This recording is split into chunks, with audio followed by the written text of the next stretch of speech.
شروع کرتی ہوں اللہ کے نام کی مدد مانگتے ہوئے جو سب کو فیض اور فائدے پہنچانے والا، بے حد مسلسل رحم کرنے والا ہے۔ جب منافق تمہارے پاس آتے ہیں تو کہتے ہیں کہ ہم گواہی دیتے ہیں کہ حقیقتاً اللہ آپ کے رسول ہیں، اور اللہ خوب جانتا ہے کہ آپ واقعاً اس کے بھیجے ہوئے رسول ہیں۔ مگر اللہ گواہی دیتا ہے کہ یہ منافق بالکل جھوٹے ہیں۔ انہوں نے اپنی قسموں کو اپنے لیے ڈھال بنا رکھا ہے، یعنی اپنے بچنے کا سامان بنا رکھا ہے، اور اسی طرح یہ اللہ کے راستے سے خود بھی رکے رہتے ہیں اور دوسروں کو بھی روکے رکھتے ہیں۔ حقیقتاً بہت ہی بری حرکتیں ہیں جو یہ لوگ کر رہے ہیں۔ یہ سب کچھ اس لیے ہے کہ وہ پہلے مسلمان ہوئے، پھر کافر ہو گئے، یعنی پھر خدا و رسول کا انکار کر دیا، بس اس لیے ان کے دلوں پر مہر لگا دی گئی۔ اب یہ کچھ نہیں سمجھ سکتے۔ جب آپ صلی اللہ علیہ وآلہ وسلم انہیں دیکھیے گا تو ان کی جسمانی شکلیں اور صورتیں آپ کو بہت ہی خوبصورت اور شاندار دکھائی دیں گی، اور جب وہ بات کریں گے تو آپ ان کی باتیں سنتے ہی رہ جائیں گے، یعنی آپ کو ان کی باتیں سننے کے قابل محسوس ہوں گی، مگر اندر سے یہ لوگ ایسے ہیں جیسے لکڑی کے ٹکڑے جو دیوار کے ساتھ لگا کر رکھ دیے گئے ہوں، یعنی بے حس اور بے عقل۔ نیز یہ کہ یہ لوگ ہر زوردار آواز کو اپنے خلاف سمجھتے ہیں، یہ تمہارے پکے دشمن ہیں، ان سے بچ کر رہیے گا۔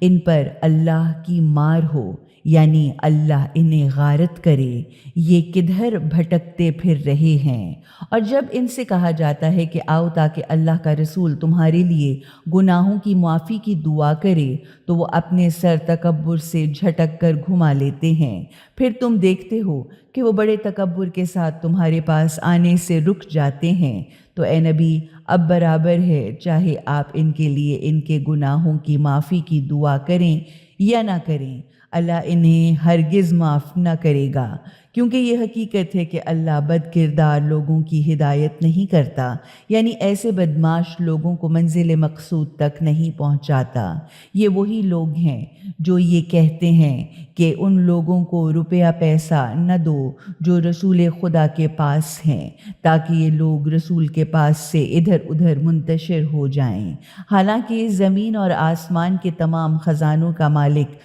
اللہ ہی تو ہے، مگر یہ بات منافق سمجھتے ہی نہیں۔ کہتے ہیں کہ ہم لوگ جب مدینہ واپس ہوں گے تو ہم میں جو عزت والا ہے وہ انتہائی عاجزی یا ذلت والے کو نکال باہر کرے گا، حالانکہ عزت تو اللہ اور اس کے رسول اور مومنین کے لیے ہے، مگر منافق یہ بات نہیں جانتے۔ اے اللہ اور رسول کو دل سے مان کر ایمان لانے والو، تمہارے مال اور تمہاری اولاد کہیں تم کو خدا کی یاد سے غافل نہ کر دے۔ جو ایسا کریں گے وہی سخت نقصان اٹھانے والے ہیں، یعنی جو ایسا کریں گے وہی گھاٹے میں رہیں گے۔ اس لیے جو رزق ہم نے تمہیں دیا ہے اس میں سے کچھ خیرات بھی کیا کرو، اس سے پہلے کہ تم میں سے کسی کی موت کا وقت آ جائے، اور اس وقت وہ یہ کہے کہ اے میرے پالنے والے مالک، کیوں نہ تو نے مجھے تھوڑی سی مہلت اور دے دی کہ میں صدقہ خیرات دے دیتا اور نیک لوگوں میں شامل ہو جاتا، لیکن اللہ ہرگز کسی کو اس وقت مہلت نہیں دے گا جب اس کی عمر پوری ہو جائے گی، یا جب کسی کی مدت عمل پوری ہونے کا وقت آ جاتا ہے تو اللہ اس کو ہرگز مہلت نہیں دیتا، اور جو کچھ بھی کہ تم کرتے ہو اللہ اسے خوب اچھی طرح سے جانتا ہے۔